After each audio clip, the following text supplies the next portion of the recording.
당신은 사랑하고 축복합니다. 일상안에 사랑하고 축복합니다. 네, 참 잘 오셨습니다. 참 잘 왔어요. 우리 막내 아드님 참 잘 왔어요. 네, 오늘은 그 하나님 나라를 위해 나아가는 길 마지막 시간이고요. 다음 달에 7월 달에는 제가 계획하기로는 우리 하나보기 5가지 핵심 가치를 하나씩 하든지 아니면 2개씩 묶어서 하든지 설교를 좀 해보려고 합니다. 그래서 우리가 갖고 있는 분명한 핵심 가치들이 우리에게 어떤 의미인지, 그래서 어떻게 우리가 살아갈 것인지에 대한 부분들을 좀 나누려고 하고요. 묵상은 여러분 이제 예레미야로 바뀌기 때문에 예레미야 쭉 묵상을 해주시면 좋을 것 같고요. 그리고 설교는 그렇게 7월 달에는 그렇게 해보려고 계획을 하고 있습니다. 오늘 본문은 사도 바울이 3차 선교 여행을 마치고 그리고 이제 목적하였던 어디 도착하고 있는 거예요? 그렇죠. 예루살렘에 도착했죠. 여러분 아시겠지만 1차, 2차 선교 여행이 끝난 다음에 어디로 최종 선교 목적지가 어디였습니까? 1차, 2차는 바울을 파송했던 교회가 어디였어요? 안디옥 교회였죠. 예, 안디옥 교회로 갔어요. 다 선교 여행 마치고 1차, 2차 때는. 근데 이제 3차 때는 이상하게 원래는 이제 뭐 부조를 받아가지고 예루살렘 교회를 도우기 위해서도 그렇지만 예루살렘 교회로 이제 최종 목적지로 이제 가게 된 것이죠. 그래서 예루살렘 교회에서 3차 선교 여행에 대한 보고 그리고 그에 따른 이야기들을 이제 전하고 있는 내용이 나오잖아요, 오늘. 그러면서 아까도 얘기했던 것처럼 이제 3차례 선교 여행이 이루어졌는데 좀 복습을 해보면 수리아 안디옥 교회에서 바나바와 함께 파송받아가지고 1차 선교에 가잖아요. 그때 이제 주로 어디로 갔냐면 지금의 터키 지역, 뭐 김정숙 권사님 갔다 오신 지역인데 그 터키 지역, 그 소아시아 지역 다니면서 이제 복음을 전하고 교회를 세웁니다.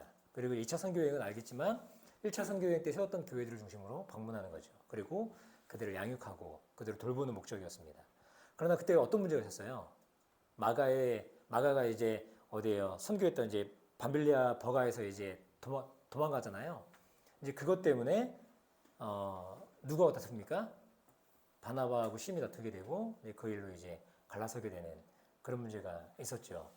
그리고 이제 바나바는 마가를 데리고 키프로스로 떠나게 되고 바울은 실라를 데리고 2차 선교 여행을 떠나게 됐습니다. 이때 함께 했던 사람이 학자들에 의하면 이 책을 쓰고 있는 누가행전을 쓰고 있는 누가와 사도행전을 쓰고 있는 누가도 함께 이때 동참했을 것이다라고 봐요. 그때 이제 우리라고 하는 단어가 나오기 때문에 떠나는 거죠. 2차 선교 여행 중에 이제 어떻게 됩니까? 드로아에서 원래는 아시아에 있고 싶었는데 복음 전하기 길이 막히잖아요.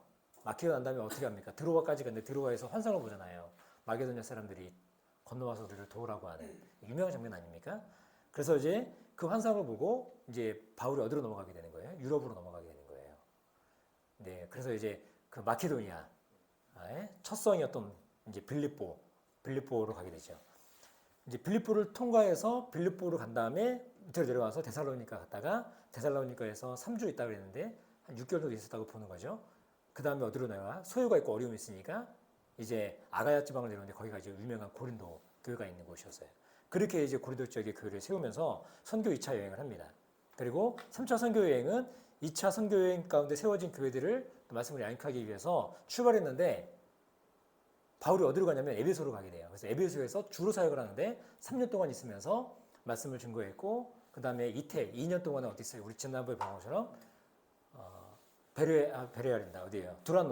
두라노에서 서원을 세워서 학당을 세워서 거기서 이제 하나님 나라를 열심히 증거하는 바울의 모습을 보게 되는 거죠. 그때 세워진 교회들이 아마 소아시아 교회에 많은 교회들을 세웠을 것이고 그때 그 요한계시록에 나오는 이제 일곱 교회가 아마 이 당시에 세워졌을 것이다라고 학자들은 보는 것이죠. 그래서 이제 여러분 알겠지만 이제 2차 선교여행 마치고 3차 선교여행 마치고 이제 돌아가는데 예루살렘으로 오잖아요. 예루살렘 올 때 이제 바울이 에베소에서 장로들을 모아놓고 얘기하는데 사람들이 다 만류하잖아요. 여러분들 묵상 다 하고 싶지 않으셨어요? 그죠? 처음 듣는 얘기 아니죠? 네. 근데 이제 그때 어떤 일이 있었어요? 가면은 붙잡힌다. 그리고 거기 구금을 당하고 어려운 일 당할 것이다. 환상도 보고요. 예언자도 아가보라고 하는 예언자는 예언도 해주고요. 이제 그렇게 해서 거의 대다수 사람들이 다 이렇게 만류했단 말이에요. 그런데 바울은 어떻습니까? 자신의 부르심과 사명 앞에 순종하기를 결정하는 거죠. 자신에게 어떠한 일들이 펼쳐질지 모르는 게 아니었어요. 알았지만 바울은 자신이 가야 할 길, 예루살렘으로 가게 되는 거예요. 왜 예루살렘을 고집했는지 잘 모르겠지만 표면적인 목적으로는 예루살렘 교회가 어렵다고 하니까 부조를 받아가지고 이제 도와주러 가는 것이었죠. 근데 거기에 큰 또 계획들이 있었던 것 같기는 해요. 그때 이제 만류할 때 사람들이 만류할 때 바울이 그 유명한 얘기를 합니다. 사도행전 21장 24절에 나의 달려갈 길과 주 예수께 받은 사명 곧 은혜의 복음을 전하는 일을 마치려 하면은 나의 생명을 조금 더 귀한 것으로 여기지 않겠다. 그렇게 이제 바울이 그런 고백을 하면서 그들과 이제 눈물로 작별을 하는 거죠.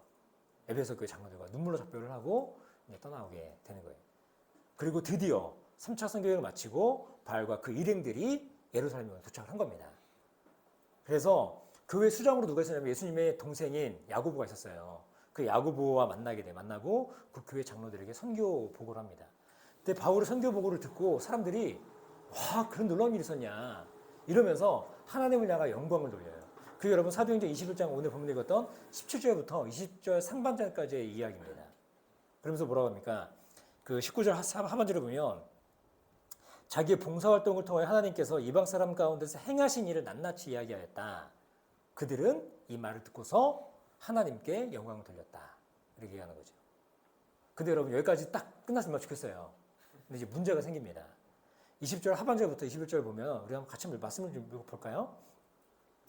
20절 하반절부터 21절 고마워요.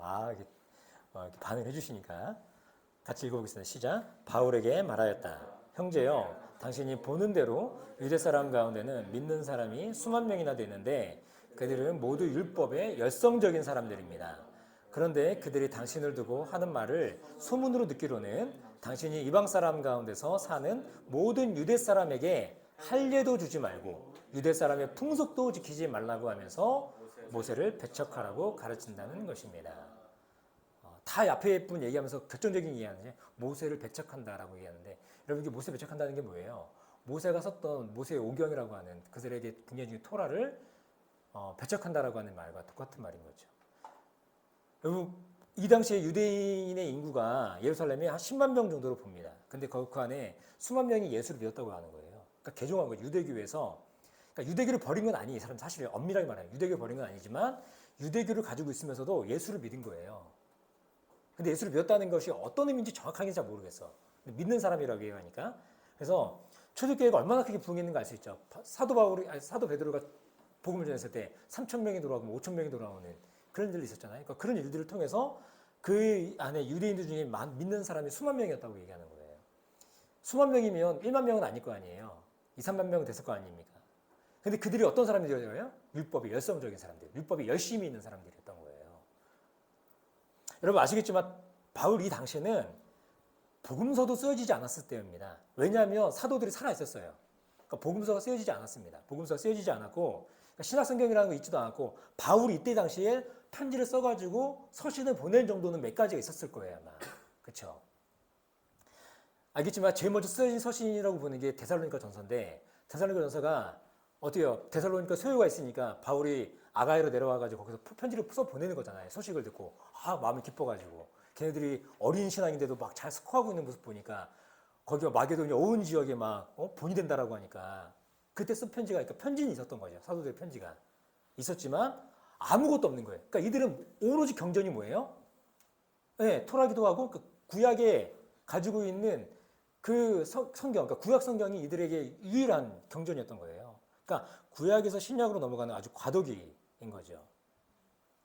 여전히 구약의 사고방식에서 그들은 벗어날 수 없는 구약의 율법이 중요한 삶의 기준으로 작용하고 있는 이때입니다. 그래서 율법에서 말하고 있는 모든 관습을 쫓아 살아가고 있는 모습인 거죠. 그렇게 율법의 열성을 가진 자들이 있던 거예요. 그래서 21절에 이런 거예요. 당신이 누구 하는 말을 소문으로 듣기로는 당신 이방 사람들 가운데서 이방인들에게 어떻게 해요? 그러니까 유대인들이 보통 보면은 복음을 전하러 이렇게 유대교를 전하면 어떻게 합니까? 유대인이 된다 얘기하는 거잖아요. 그래서 뭘 중요합니까? 할례 의식, 그러니까 정결 의식, 그 다음에 먹는 거, 이게 다 정결법에 속한 거니까. 그 가장 중요한 건 뭐예요? 유대인이라고 하는 할례를 행하라는 거예요. 그걸 꼭 해야만 된다라고 얘기했는데 바울은 그렇지 않았잖아요. 아시겠지만 바울 어떻게 했습니까? 유대인에게는 그걸 했지만 이방인들에게 그걸 강요하지 않았어요. 그래서 예루살렘 교회도 15장에 보면은 예루살렘 공예를 통해서 결의를 했는데 이방인들에게는 그걸 갖고 있는 우리의 그런 짐을 줘주지 말자. 그렇게 해서 목매어 죽인 거, 핏째로 먹는 거, 이런 거 빼고는, 그런 거는, 그 다음에 할 일을 행하는 거, 그런 거는 우리가 부과하지 않겠다. 그렇게 얘기한 거 아닙니까? 그런데 모세가 이런 오해를 받고 있었던 거예요. 그래서 모세를 배반하고 할 일을 행하지 말고 관습을 지키지 말라는, 그러니까 하나님을 거부하라고 들리는 그들에게 그런 마음이 있었던 거죠. 그러니까 이들이 이제 바울 어떤 소식을 들으면 가만히 있지 않을 거다라고 하는 걸 이제 예수 믿는 야고보와 그 다음에 교회 장로들은 알고 있었던 겁니다. 그래서 그 염려를 하면서 해결책을 알려줘요. 그 말씀이 오늘 본문의 23절과 24절의 말씀입니다. 같이 한번 읽어볼까요? 23절과 24절 시작.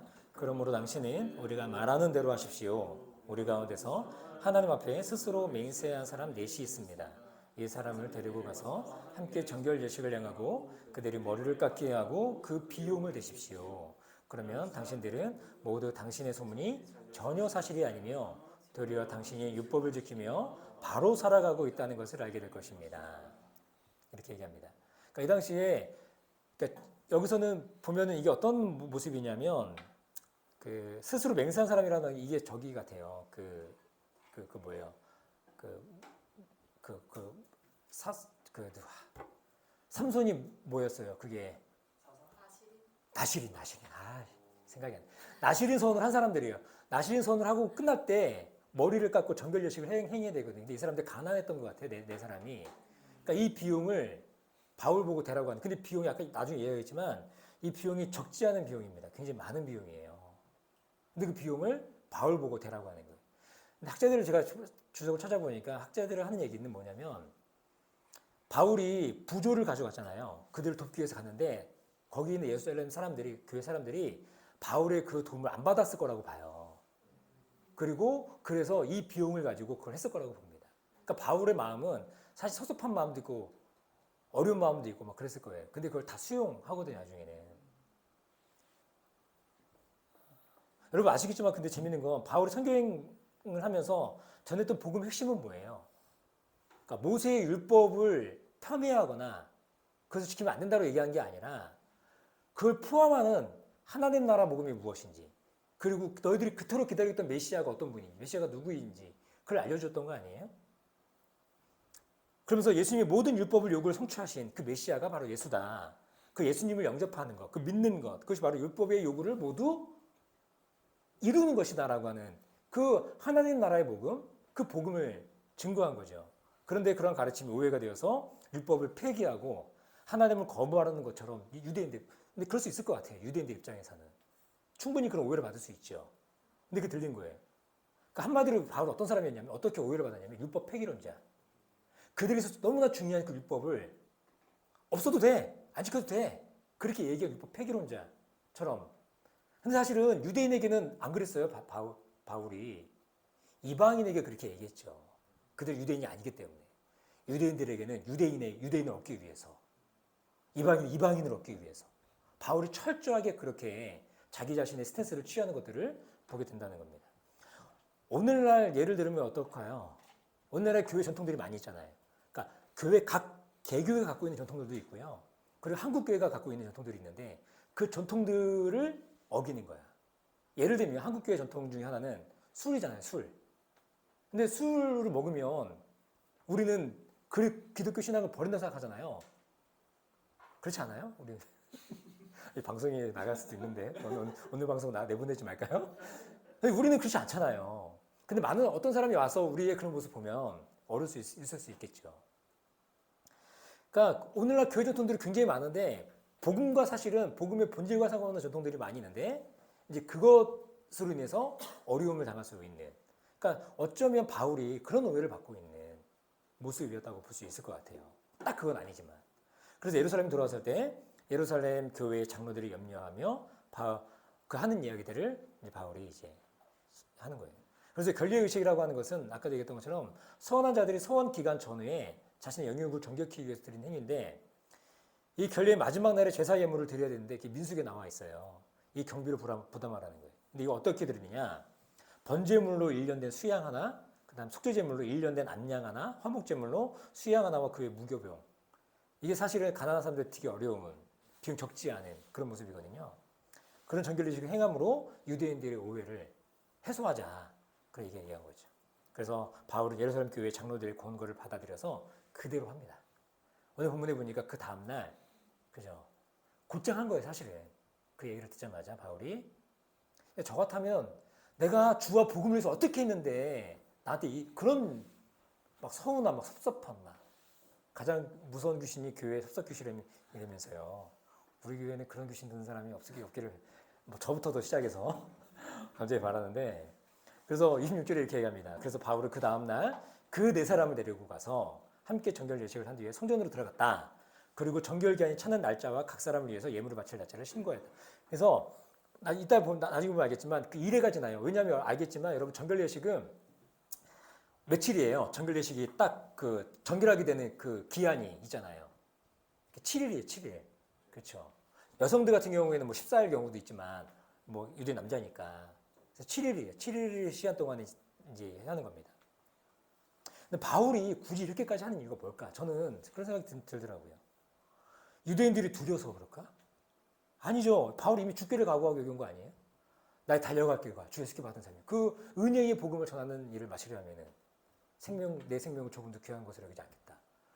그런 결연한 결단과 각오로 왔는데 뭐 두려울 게 뭐가 있겠어요. 그 외의 장로들 자신의 동역자들 만류에도 부득불 예루살렘에 들어가고 하려고 하는 이유가 3차 선교의 마지막을 거기서 보고를 하려고 하는 이유가 뭔가 있었겠죠. 바울이 여러분 굳이 이렇게까지 하는 이유는 저는 그런 것 같아요. 괜한 오해로 교회 안에 문제가 일어나는 것, 그리고 믿음이 약한 사람들, 그러니까 유대인, 그 안에 있는 유대인들의 그런 마음들을 달래려고 하는 그런 마음이 있어서 그런 봐요. 그러니까 이러한 모습은 여러분 아시겠지만 바울이 2차 선교여행 갈 때도 나와요. 바울이 더베 루스드라 갔을 때 누구 만나냐면 우리가 그 유명한 디모데를 만납니다. 근데 디모데의 아버지가 이방인이었어요. 디모데의 아버지가. 그러니까는 그러니까 디모데를 봤을 때 바울이 누구와 함께 사역을 해야 되냐면 에베소에 있는데 에베소 교회를 나중에 이어봤거든요. 디모데가. 근데 디모데가 거기에 있는 유대인들과 함께 사역을 해야 돼요. 그러니까 바울이 이 사람은 사실은 이방인, 그러니까 하프잖아요. 그런 사람인데 할 일을 행합니다. 왜냐하면 유대인들을 얻기 위해서 그렇게 하는 거예요. 이 문제가 구원의 문제에 걸림돌이 되지 않기 위해서 유대인들의 오해를 부식시키기 위해서 루스드라의 유대인들의 마음을 얻기 위해서 하는 거죠.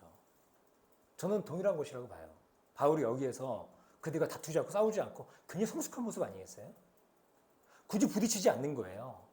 그래서 그들의 마음을 얻기 위해서 자신의 마음이 어릴 수 있고 나도 사도고 내가 정말 주와 그리스도를 위해서 얼마만큼 1차, 2차, 3차의 그런 선교 여행을 통해서 얼마나 많은 그런 수고와 어려움이 있었어요. 죽을 위험이 있었고요. 뭐 이건 뭐 말도 할 수 없죠.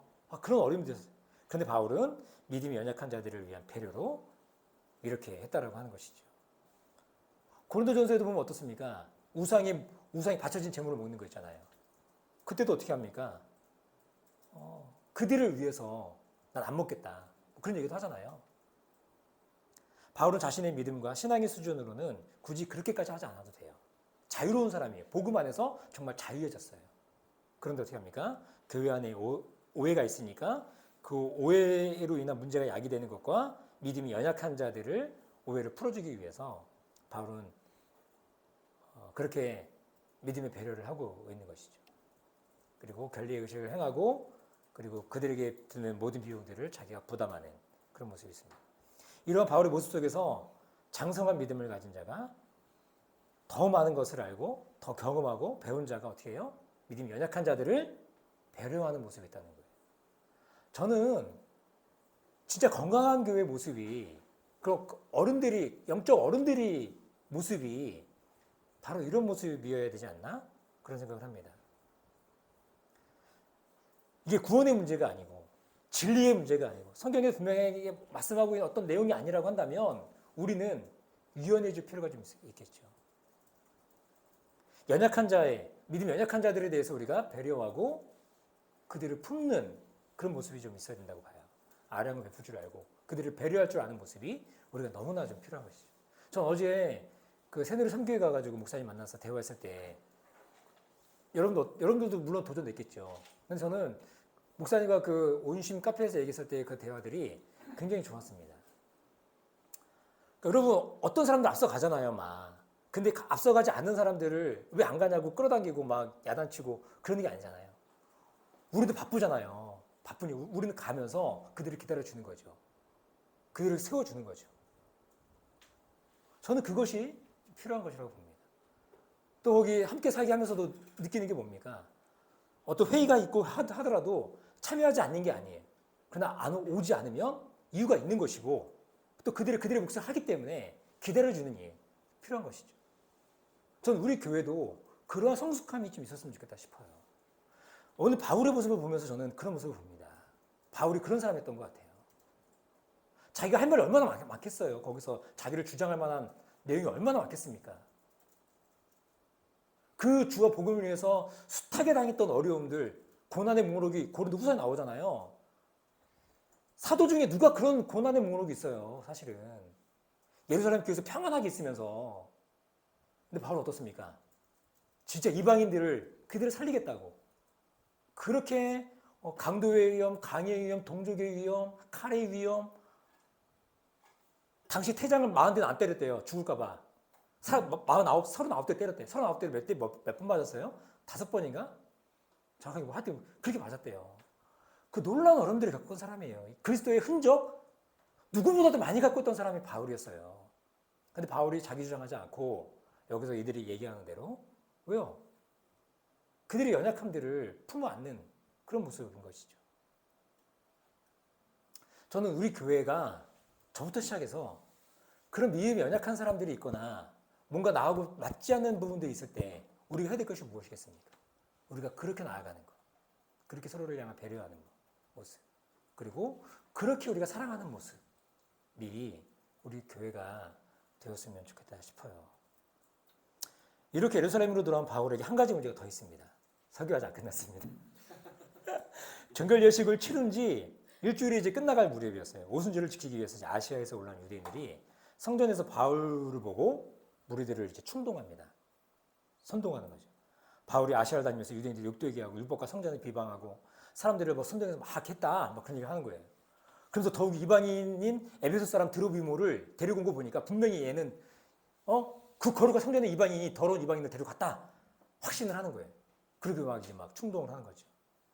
그래서 그 선동이 온 성이 소동해서 사람들이 바울을 잡아 끌어내리고 바울을 쳐서 죽이려고 이제 하는 거예요. 그 소동이 이제 예루살렘을 지키고 있는 천부장에게 전해졌고 천부장이 군인들을 데려가서 간신히 소동을 이제 잠재운 거예요. 천부장이 진상을 알아보려고 사람들이 물어보는 사람들이 흥분해가지고 웃긴 게 뭔지 아세요? 자기가 여기 왜 왔는지 몰라. 자기가 왜 왔는지 몰라요. 여러분 말씀을 보시면 34절인가요? 예, 이렇게 얘기합니다. 그러나 무리 가운데서 사람들마다 저마다 다른 소리를 지르는 거예요. 천부장은 소란 때문에 사건의 진상을 알 수 없었죠. 그래서 바울이 병영을 끌고 들어갈 명령을 하고 이제 그들을 이제 구하는 모습이에요.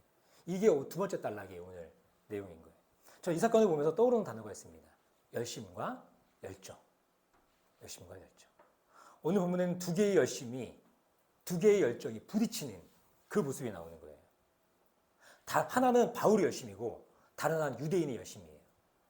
하나는 바울의 열정이고 또 다른 하나는 유대인의 열정인 것이죠. 바울의 열심은 어떻습니까? 예루살렘에 가면 잡힐 수도 있고 죽을 수도 있다는 거 알면서도 복음에 대한 열심과 열정을 가지고 예루살렘에 온 것이죠. 감히 흉내낼 수 없는 그런 열심과 열정이 이 바울 안에 있는 거예요. 또 하나는 어떻습니까? 아시아에서 올라온 유대인들이에요. 유대인들이 바울을 죽이려고 하는 열심이 있어요. 자기 종교, 그 유대교, 율법. 이들은 하나님과 율법에 대한 열심과 열정으로 종교적 폭력성을 드러냅니다. 자기가 믿는 바를 관철시키기 위해서 폭력을 서슴지 않아요. 아무렇지도 않게. 누구의 모습이었어요? 예전에 바울의 모습이었죠. 그들이 갖고 있는 신념이 그렇게 만들어가고 있는 거예요. 오늘 유대인들이 보여주는 잘못된 열정은 어떤 방식으로 드러납니까? 27절에 보니까 충동질하는 거예요. 선동하는 겁니다. 27절에 충동이라는 단어는 충동하다, 선동하다 이런 뜻도 있지만 어떤 의미가 있냐면 혼란케 하다 그런 의미가 있대요. 그러니까 잘못된 열심, 열정은 어떻게 해요? 사람들로 하여금 혼란하게 만들고 혼미하게 만드는 거예요. 혼란하게 만든다는 것은 뭐냐면 보아야 될 것을 바로 보지 못하게 만드는 것이죠. 한마디로 잘못된 열정은 보아야 할 분명한 것. 사실 우리 식으로 얘기하면 어때요?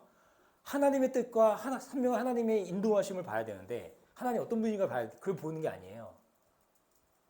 나타난 현상만 보고 휘둘려 버리는 그런 모습인 거죠. 그래서 아까 봤지만 3, 4절에 그렇게 얘기하는 거예요. 사람들이 저마다 다른 소리를 막 지르고 있는. 그러면서 이제 바울을 잡아다가 죽이려고 하는 잘못된 열정으로 사람들을 충동질하고 선동했기 때문에 이루어진 혼란한 상황인 거예요. 자기들도 정확한 이유를 모르는 거죠. 근데 이런 것은 당연한 거 아니에요?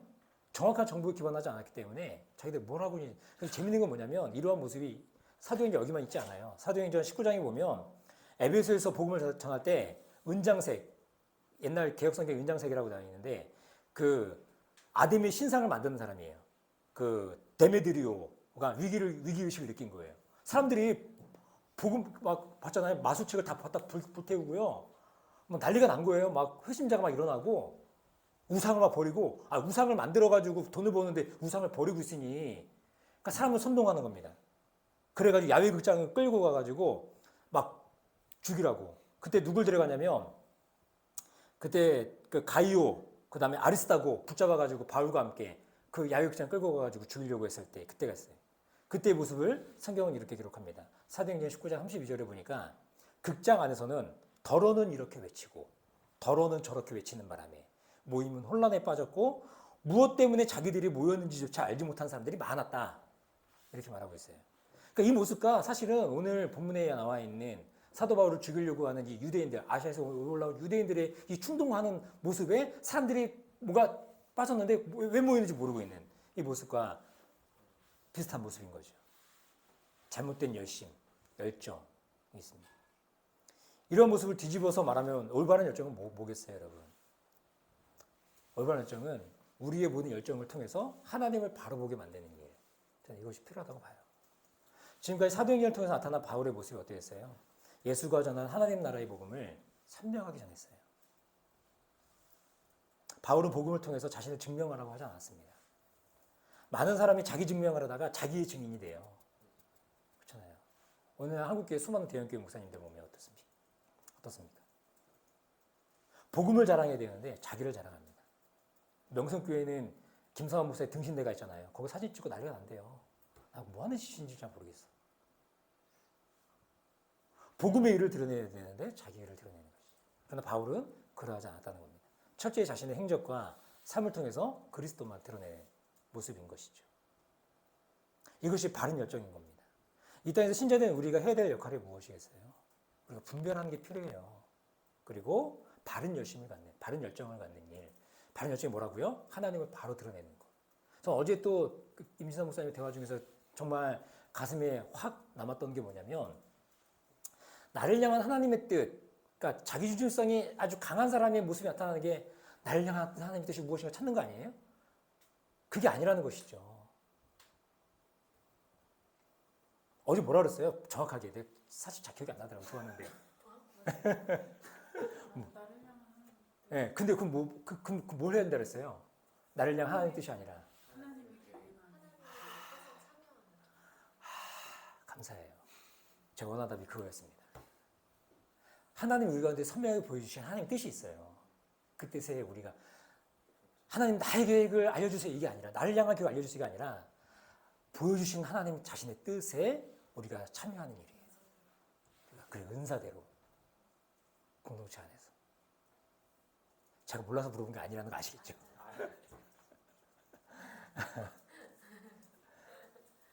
우리가 그게 정말 필요한 거예요. 저는 우리가 그랬으면 좋겠어요. 우리 교회도. 그렇게 하나님이 향한 나에게 무엇입니까? 이렇게 하는 게 아니라 여러분 그러면 잘못된 열심과 잘못된 방향으로 나갈 수밖에 없어요. 왜냐하면 그게 온통 나에게 집중되어 있기 때문에. 그게 자기중심성이 강한 사람의 모습, 죄성이 가득한 우리들의 모습 아니겠어요? 그게 아닌 거죠. 하나님의 뜻을 우리가 너무나 잘 보여주셨기 때문에 그 안에 우리가 들어가는 거예요. 주님처럼 이렇게 사겠습니다. 우리 공동체와 함께 하나님 나에게 주신 역할, 나의 몫을 발견해서 내 은사에 맞게 제가 그 일을 감당하다가 가겠습니다. 그래 하는 거죠. 말씀의 결론입니다. 오늘 본문은 장성한 믿음의 분량으로 서 있는 바울의 모습을 먼저 보여주고 있어요. 바울은 복음을 막히지 않도록, 복음이 자신을 통하여 막힘없이 흘러가도록, 자신이 복음의 걸림돌이 안 되도록 하고 있는 거죠. 성숙한 모습인 거예요. 연약한 자들을 향해 배려하는 모습. 우리도 그렇게 살아가십시다. 또한 오늘 본문 속에 나타난 우리의 두 열정이 부딪히잖아요. 하나 잘못된 열정과 열심. 그리고 또 하나는 정말 자기 비움이 너무나 잘 보여지는, 하나님의 뜻을 선명하게 알고 있고 그 뜻을 향해 나아가고 있는 그 바울의 모습 있잖아요. 근데 재밌는 거 보니까 잘못된 열정은 거짓에 뿌리를 두고 있어요. 거짓말했어요, 이 사람들이. 그렇잖아요. 바울이 거기 디로비움을 데리고 성전에 들어갔습니까? 안 들어갔어요. 그러니까 거짓에 아주 연약한 기반에 뿌리를 내두고 있는 거예요. 언제든지 무너집니다. 그거는. 근데 바울은 어때요? 하나님 나라 복음이라고 하는 이 복음의 반석에 뿌리를 딱 두고 있는 거예요. 그러니까 자기가 흔들리지 않아요. 참 멋있죠. 나의 달려갈 길가 주 예수께 받은 삶. 내 목숨을 죽음도 귀한 것을 여기지 아니하노라. 바울이 그러잖아요. 와, 사랑하는 여러분, 바른 열정을 가지고 우리가 하나님 바라보면서 말씀에 뿌리를 내리고 우리가 그렇게 우리의 믿음의 걸음을 한 걸음씩 한 걸음씩 내딛는 저 여러분 되시기를 주님의 이름으로 간절히 축복합니다. 기도하겠습니다. 좋으신 아버지 감사합니다. 오늘 말씀을 통해서 우리 공동체에게 주시는 메시지가 분명히 있다고 봅니다. 하나님, 우리 각각의 한 사람 한 사람들이 우리 각자가 이 복음 안에 이 복음의 설명성을 깨닫고 이 복음을 받아들이고 우리가 날마다 성장하여 영적 어른이 되는 바울과 같은 모습으로 연약한 자들을 품고 섬기는 모습으로 세워져 가기를 원합니다. 그리고 이 복음에 뿌리 내려서 분명한 열정과 열심을 가지고 나에게 집중하는 게 아니라 하나님의 뜻에, 그 선명한 뜻에 자기 자신을 드리는 그 모습으로 우리가 한 걸음 한 걸음씩 나아가기를 원하오니 우리 주님 함께하여 주십시오. 예수님 이름으로 기도합니다.